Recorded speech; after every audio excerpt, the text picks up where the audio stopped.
The 25th verse of the Tao Te Ching. Quote, "There was something formless and perfect before the universe was born.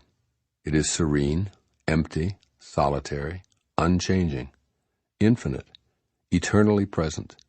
It is the mother of the universe. For lack of a better name, I call it the Tao. I call it great. Great is boundless. Boundless is eternally flowing. Ever flowing, it is constantly returning. Therefore the way is great, heaven is great, earth is great, people are great. Thus, to know humanity, understand earth. To know earth, understand heaven. To know heaven, understand the way. To know the way, understand the great within yourself." Unquote. Living from greatness. Many of the scholars who have written about the Tao Te Ching over the centuries consider this 25th verse to be one of the most significant lessons in the entire manuscript. In my research, all the translations of this passage actually include the word great to describe it. This verse tells the story that even before the beginning there existed something formless and perfect. It goes on to say that this formless perfection is the mother of the universe. Even though it's nameless, it's called the Tao, and it's synonymous with what is great. That is, there's nothing within the Tao that is the opposite of great. There's nothing that's puny, insignificant, weak, unimportant, or even average. The story appears to want the reader to realize there's a pure, timeless energy that's within everything on the planet and that remains uncontaminated by the solid appearance of form. The conclusion is a directive to the student who is you, the reader, or the listener. To know this formless perfection, you must understand the great within yourself. You're the central character in this wonderful saga. Since you're animated by the eternal Tao, this tale's message of greatness invites you to change the way you live and to see the life you're living change. You can begin to do so by examining thoughts and ideas that are inconsistent with this phenomenal observation made by Lao Tzu, which has been echoed by others throughout history. In her book, The Journey, which was published in 1954, Lillian Smith describes it like this, quote, "The need that one feels every day of one's life, even though one does not acknowledge it, to be related to something bigger than oneself, something more alive than oneself, something older and something not yet born, that will endure through time." Unquote. That enduring something confirms your greatness, your absolute connection to the infinite. There's a sense of being permanently aligned with a sort of senior partner that is greatness itself. Lao Tzu advises you to notice the planet, its people, and the heavens, and see greatness. Next, look at yourself and see that you're a component of them all. That is, befriend what appears to be the great mystery of creation by discovering the greatness within you. Then bask in the joy of noting the greatness you share with heaven, earth, and all of its people. By persistently hanging on to your own greatness heritage, you ensure that the always-present Tao is consciously available. From a perspective of greatness, only greatness can emerge from you. From an inner perspective of inferiority, you only attract events that align with those beliefs.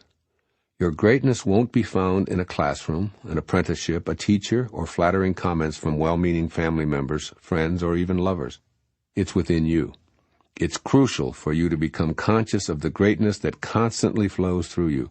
To do so, meet it in meditative moments of gratitude and cease to be influenced by contrary points of view. In particular, watch and listen for the critical comments that originate from your own inner dialogue. When such thoughts emerge in your mind, let them tell you what they want.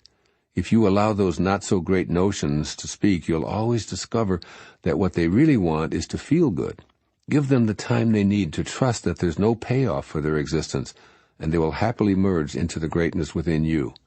Accessing this quality allows you to participate in the greater whole, where the power of the Tao flows unimpeded by fearful self-judgment. Change the way you live by tapping into this greatness, and the life you're living will literally change.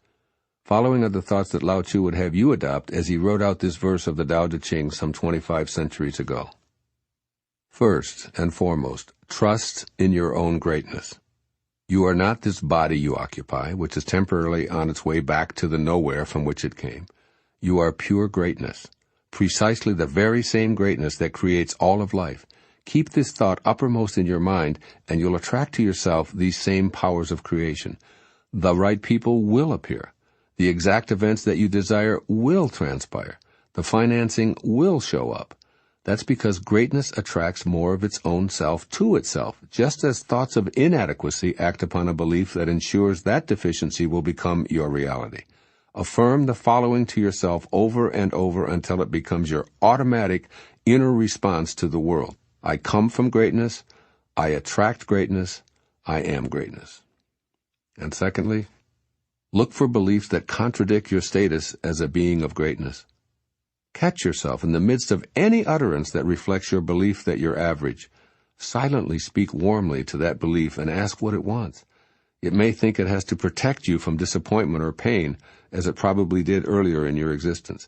But with continued accepting attention, the feeling will always eventually admit that it wants to feel great. So let it. You're good enough to withstand the passing disappointments and pain that afflict life on this planet. But trying to protect yourself by believing that you don't embody greatness is overkill. Look for these misbeliefs and give them the chance to transform to what they and you really want. Whatever you desire to become or attract to yourself, make the internal shift from "it probably won't happen for me" to "it's on its way."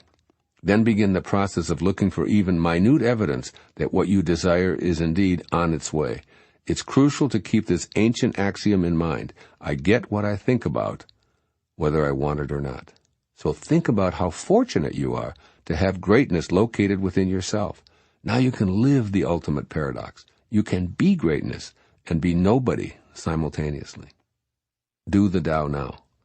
Copy the following words and apply them to yourself. I came from greatness.